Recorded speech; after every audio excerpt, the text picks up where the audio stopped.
Hi everyone, Lisa Haven here, and something bizarre is going on all across America. I've got a few things to show you, but for starters, does it have anything to do with the eclipse that we had on August the 21st, the total solar eclipse that crossed diagonally all across America? I know that there's many people out there, pastors and not pastors, people who believe in biblical signs such as myself, that many thought that maybe that was a covenant with America, giving us more time. Others thought it was a warning of things to come. Well, I think I am for the latter after witnessing what happened in America these past 2 weeks. Considering, let's start first with Hurricane Harvey. 2 weeks after this solar eclipse, all of a sudden we have Hurricane Harvey. Lots of chaos in Texas, major flooding there, and lots of homes destroyed. Billions of dollars it's going to cost the city to recover. Then we have Irma, which is on its way. Could hit Florida, could maybe, I know a lot of people are thinking somewhere in the Virgin Islands there. They still aren't 100% sure of its path, but it's getting closer, and they don't know exactly what kind of devastation that could bring.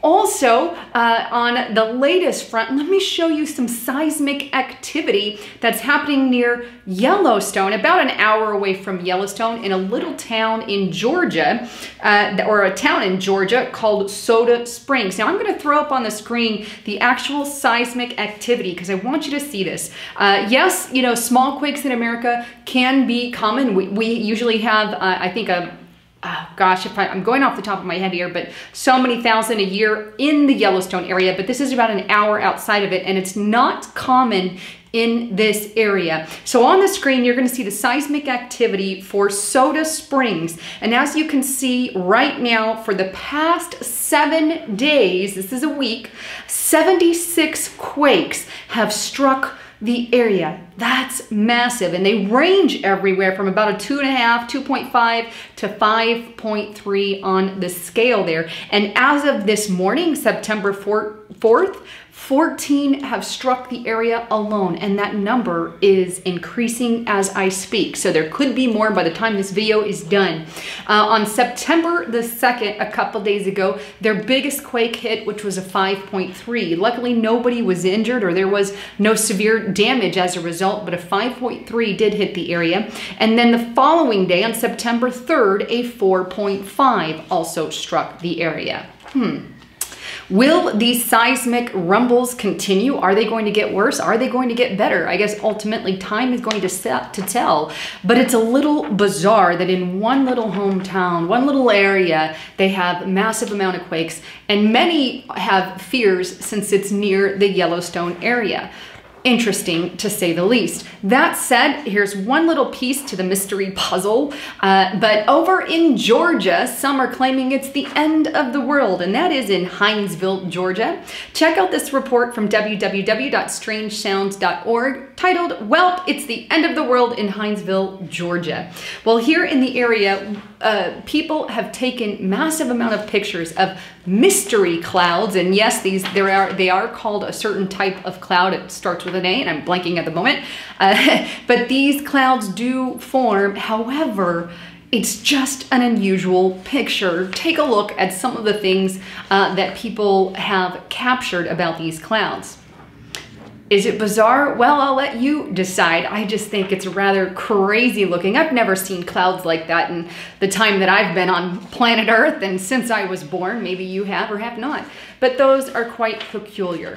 All that said, here's a lot of things to watch out for. We have the hurricanes. We have the mass devastation in America. We have now an earthquake swarm still hitting over in Idaho, and crazy clouds in Georgia. Now, obviously, those crazy clouds in Georgia are not the end of the world, and they probably have something to do with geoengineering, in my personal opinion, because I think that the more that they spray junk in the skies, we're going to get a little bit more crazy skies than we're used to, because they're playing with fire. They're playing games with our atmosphere, and that's never ever a good thing in my book. So you don't know which way all that's going to crumble. But with all that on the table, I can't help but think, well, we just had the solar eclipse and people were on both sides of the fence. It's a good sign, it's a bad sign, it's a good omen, a bad omen. Well, ultimately that decision is up to you. But I find it coincidental that within 2 weeks after that total solar eclipse that crossed America, now we have mass devastation. Not mass devastation, but we are getting hit pretty hard here in America. Anyhow, wanted to bring you the latest on all of that. Please make sure you've got food and everything prepared. I've got links below, but most of all, also make sure you have trading items, things that you can have on hand, money such as precious metals, gold, silvers. These are all things that Noble Gold Investments offers, and I've got a link below. Click on that link and at least take a look at it. I'm a big proponent of having gold and silver on hand for a rainy day, because you never know which way our financial system is going to collapse or go down or any of that. And gold and silver and precious metals have a better stability than the dollar will. Anyhow, wanted to bring you the latest on all of that. Please don't forget to check those links below. If you like what you heard, share it, subscribe, and thanks again for tuning in. I'm Lisa Haven, signing out.